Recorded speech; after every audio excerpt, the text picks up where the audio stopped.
બોટાદમાં નવું શિક્ષણ સત્ર શરૂ થતાં જ આરટીઓ વિભાગ હરકતમાં આવ્યું।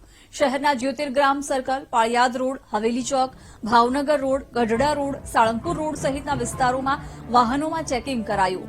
તપાસ દરમિયાન ફાયર સેફટી અને લાયસન્સનો અભાવ જોવા મળતા અને સ્કૂલની પરવાનગી વગરના વાહનો તેમજ માન્યતા પૂર્ણ થયેલી ગેસ કીટ વાપરતા વાહનોને ડિટેઇન કરાયા।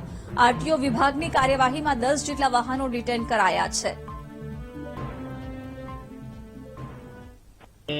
શાળાઓ શરૂ થાય છે એ નિમિત્તે બાળકોની સલામતી સચવાય અને બાળકોમાં કોઈ સેફટીને લઈને અનિચ્છનીય બનાવ ન બને તેના પૂર્વ આયોજન રૂપે પોલીસ અને આરટીઓ દ્વારા એક સંયુક્ત ડ્રાઈવ રાખવામાં આવેલી હતી ચેકિંગની, જે અનુસંધાને આજે ટોટલ 6 થી 7 વાહનો એ અટકાયતમાં લેવામાં આવ્યા છે। આ ઉપરાંત 6-7 બીજા વાહનો, અન્ય વાહનોને પણ એ ચાલાણ ઇસ્યુ કરવામાં આવ્યા છે।